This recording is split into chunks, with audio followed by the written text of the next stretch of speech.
What's up, people? My name's Will from Ghost Hack, and today I'm going to be going over my remake of the main bass from the song Death Rattle by Blanke and REAPER. This is what it sounds like.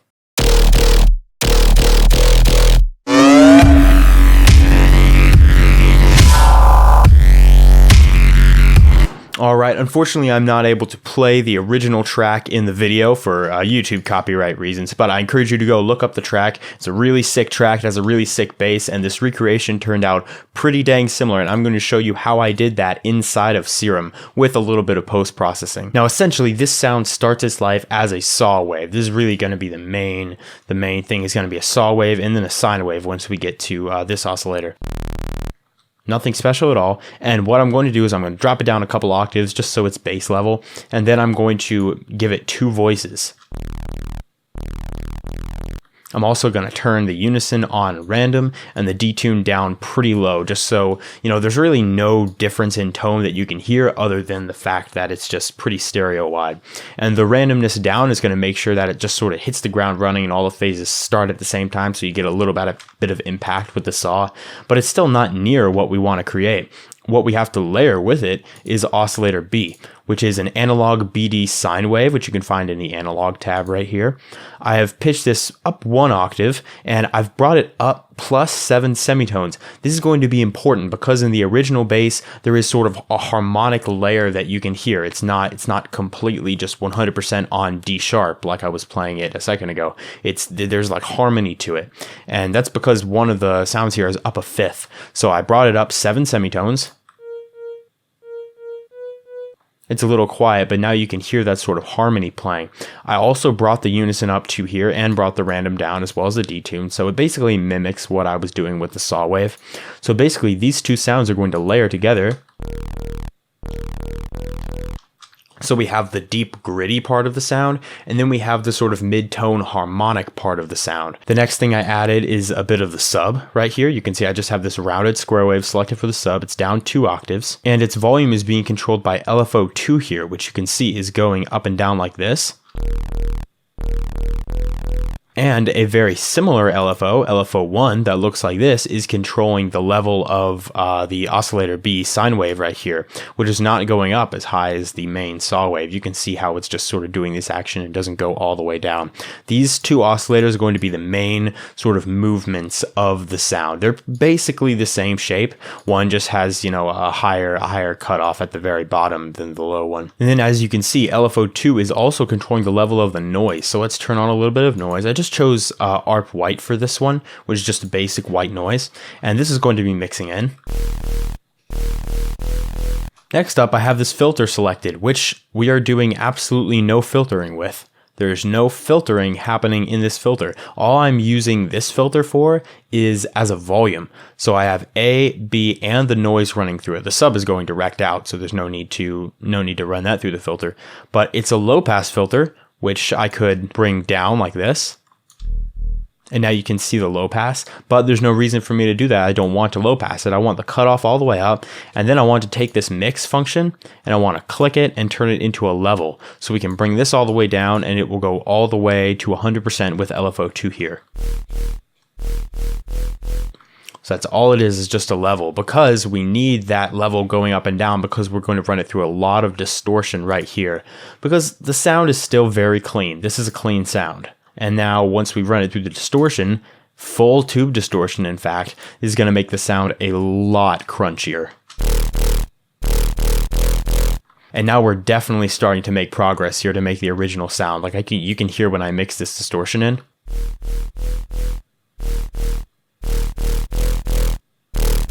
All the frequencies are really crunching together, and now if I take out the noise,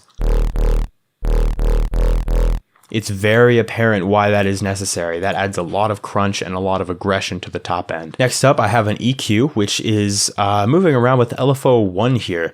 You can see how I have a little bit of a peak. It's not much, just a little bit of a peak with a slightly higher Q factor, moving back and forth in frequency like this. If I boost it, you can really hear what it's doing. It's just sweeping around in that area. I wanted just a little bit extra movement and vowel at the bottom. Next up, I added a tad bit of hyperdimension with LFO2 right here. We don't want it too high, we only want it around there. There's stereo going because we added unison to each of these oscillators. But what I did was I turned this on 7, which is all the way up, the highest it goes. I turned the detune all the way up, but I have the rate down pretty low. It's pretty conservative at 12. And you can hear, if I turn this up, you can hear what this actually does. It creates a very spread out metallic tone. And I only wanted a little bit of that, so I just mixed it in. After that, we have a little bit of chorus, which is doing essentially the same thing as that unison. If I turn this up, you can hear. It's just spreading out the sound in a different way. So I used LFO2 to go up and down with that. But after that, we're pretty much done with what we need to do in Serum. There's not much else we can do here. We have to go on to the post-processing. So now we have our basic sound. Like, this is our basic sound. The whole point of the post-processing right here is to make the sound fat and juicy. So step 1 is adding a little bit of multiband compression with this Maximus. Let me make it a little bigger so we can see. There we go. And I have on the lows a lot of compression going, as well as boosting a little bit of the post on the way out. And then on the mids, there's still a lot of compression going, but it's more interesting. I have a little more of a curve here to just bring up all of the little bits. And that is also because I brought the attack, release, and sustain all the way down, which essentially, when you take away all of those time variables, makes this a distortion module. And I basically have just a mid-frequency distortion going on. Next up, I have the highs, which are, there's a lot of compression happening here, but I have a subtle, more slight curve. I believe this is the half sine format. Yeah, right there. And then onto the master, we are just running it through all the way. I'm not compressing. Normally it starts like this, but I'm not compressing. So you can see that we're clipping a little bit. We're actually clipping a good deal. That's going over 0 dB pretty high, but that's okay because we're running it through an OTT next. You can just get the OTT for free on the Xfer website. Running through it, I brought the time up a little bit and I brought the depth down. I just creeped it down.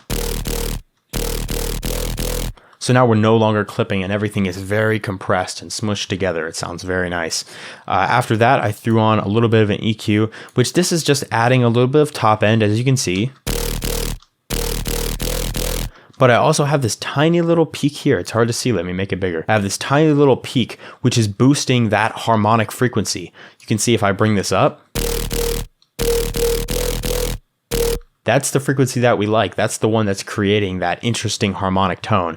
Giving that just a little bit of a boost sort of helps the sound out. It might be a little forceful to do that with an EQ instead of more elegantly in Serum a different way, but it's still definitely a way to achieve a good sound. Now the next one I have here, I'm afraid Vocodex is kind of unique to FL Studio. It can be purchased for other DAWs as well. However, it's mainly used by FL Studio users because it comes native, but using a vocoder of some sorts is a very good idea on basses like this that you want to be really juicy. It just sort of makes it thicker and fatter and gives it almost like a plastic quality. It's very strange what a vocoder does, but you can see where I have the wet. I have it running through a little bit of Sound Goodizer. This is important. I turned it from peak to RMS, and I brought the time variables all the way down with minimum time selected. So it's basically using RMS to bring the bands up and down as fast as they possibly can without distorting at all. It's a little confusing. I could talk for hours about a vocoder and what a vocoder does, but I'm just showing you the settings I have here. The bands are pretty low at 20. Normally with low bands, it's easier to get a little bit of a cleaner sound instead of a watery sound. It'll make the sound a little thicker and fatter. And the same thing can be gained from bringing the bandwidth all the way up, just to make sure that it's a solid piece and not separated out into little bits like this, because that's not what we want at all. We want it nice and thick. And I also brought the bandwidth multiplier all the way up, as well as this sort of pitch shifting, this modular pitch shift up as well. The modular unison is on 5, and I have it just all the way up, so there's a lot of kind of voices running through this several times, and the order is just on 1 right here. And after rolling off a little bit of the low end, it gets us that fat sound that you just heard.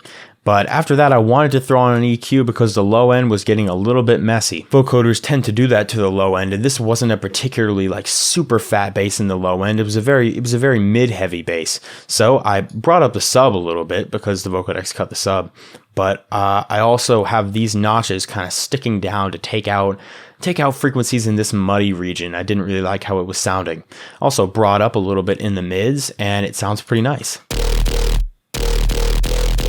Now this next plugin, I'm afraid, is not native to any DAWs. However, it is a very good plugin. It is called Disperser by KiloHeart, and I am currently on a 10-day free trial. You can get a 10-day free trial of this plugin on the website, but this is going to add some more juiciness to the sound. And like the amount right here is on like 10. So let me turn it all the way up. It goes up to like 32, so you can hear the effect that it has.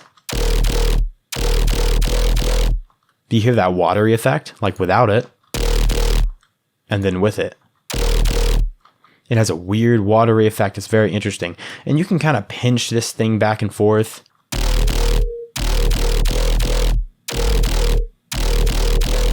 And you can adjust where it is on this frequency band. I'm not going to do that because I have it at exactly the right spot that I wanted. And that spot is A#4, which is actually the key of the harmony that we have going, that sine wave harmony that we have in Serum.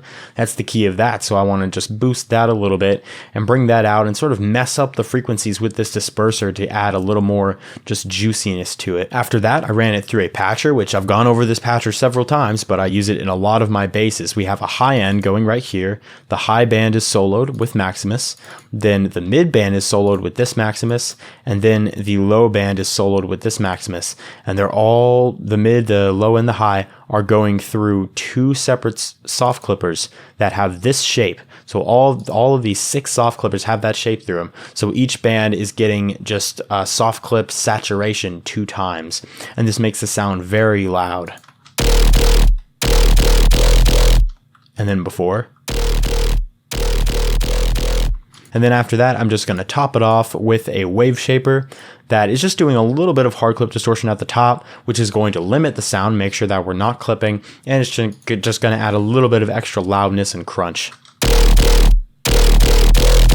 Alright, so that's how I went about recreating this bass. Again, this is from the track Death Rattle by Blanke and REAPER. And this was actually a sound design request that we got in the previous video of this sort of sound design series. So if you have any ideas or suggestions of specific sounds you would like me to attempt to recreate, leave a comment below and who knows, you might get a recreation done. Just make sure you let me know the name of the track, the artist that it's by, and either give me a timestamp for the sound or just describe the sound that you're looking for so I know what to listen for. We really appreciate all your suggestions, and I will see you in the next video. Happy producing.